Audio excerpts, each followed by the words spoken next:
Terima kasih. Assalamualaikum warahmatullahi wabarakatuh. Karena ini saya menganggap penting sekali, bapak-bapak hadirin semua yang saya hormati, mohon maaf saya tidak sebutkan satu persatu. Saya tadi karena judulnya adalah apa yang kita hadapi dan bagaimana solusinya ke depan, saya mencatat ada 10 masalah, ada 10 warisan yang kami akan terima dari rezim ini. Mau tidak mau itu harus kita terima. Ini jangan disamakan 10 firman Allah menghadapi Fir'aun.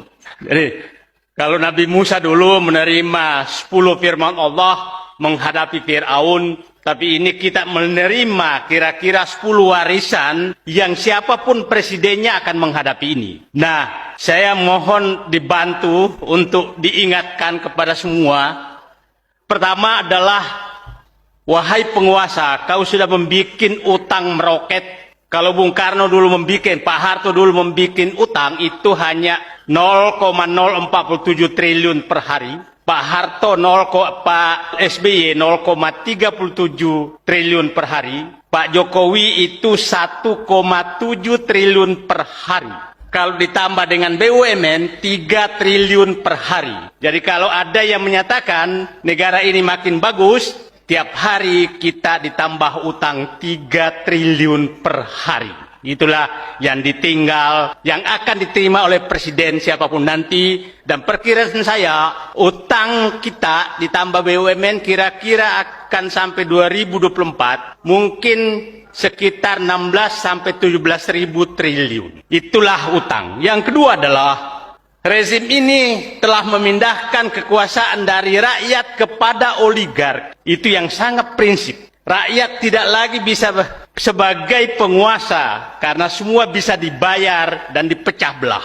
Jadi tadi utang, yang kedua penyerahan kekuasaan dari rakyat kepada oligarki, dan yang ketiga adalah korupsi, kolusi, dan nepotisme. Tidak tanggung-tanggung kalau Pak Harto 30 tahun baru berani memunculkan anaknya sebagai calon menteri. Kalau ini hanya 3 tahun sudah muncul anak dan menantu. Hebat.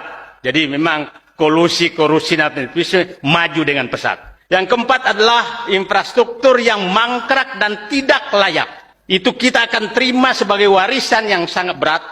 Tidak mangkrak dan tidak layak itu akan banyak sekali terjadi. Bandara, jalan tol, pelabuhan, dan lain-lain akan kita terima. Dan kita akan menyicil utang tersebut. Kita sudah merasakan dengan kereta api cepat, maka harga tiket kereta semua naik.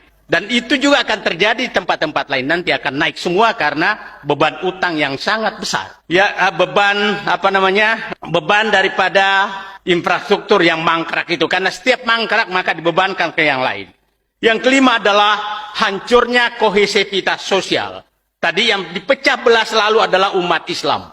Dan itu sedang dihancurkan. Siapapun yang tidak menjilat penguasa, maka dicap radikal, kadrun, teroris. Itulah cap yang diberikan kepada orang-orang bukan penjilat. Mungkin saja nanti yang rombongan tadi yang datang dari Sumatera, dari Jakarta ke sini, yang menemani Pak Gatot, ini istilah saya rombongan manusia-manusia bernyali. Datang ke Sumatera Barat, mungkin saja pulang bahwa inilah rombongan manusia kadrun. Itu pasti diberikan oleh mereka. Tapi nggak apa-apa, kita terima saja gelar-gelar itu. Tapi saya menyatakan, rombongan Pak Gatot yang dikomandani Pak Bahtiar Hamzah adalah rombongan manusia-manusia bernyali untuk ketemu orang-orang yang mendirikan NKRI ini di Sumatera Barat.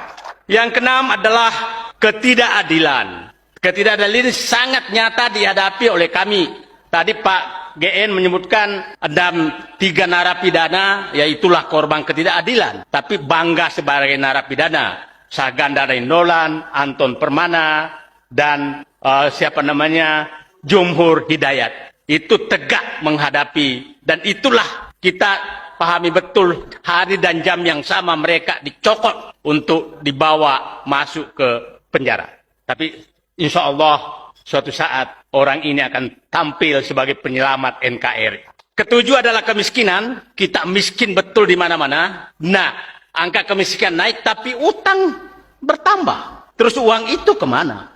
Kemana uang 7.700 triliun tambah BUMN sekarang sekitar 14 ribu triliun. Uang itu kemana? Masuk kantong kah? Nah, yang kesembilan adalah ketimpangan sosial. Yang tadi diceritakan sangat timpang sekarang. Orang kaya makin kaya, orang miskin makin miskin. Dan datanya tidak bisa dibantah. Saya pikir yang mengikuti Twitter saya pasti paham terus karena saya selalu keluar dengan angka-angka. Yang kesembilan adalah penjualan sumber daya alam. Maka saya katakan, negara ini hanya bisa diselamatkan kalau pergantian rezim dari mental kacung kepada orang-orang yang bernyali.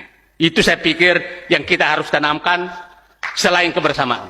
Saatnya mental kacung menyerahkan kekuasaan ini untuk menyelamatkan negeri ini kepada manusia-manusia bernyali yang berhasil, yang yang punya semangat dan tidak takut menghadapi para cukong-cukong kekuasaan yang membungkus diri sebagai mentor pada politisi-politisi tertentu. Itu saya pikir yang perlu kita rumuskan nanti.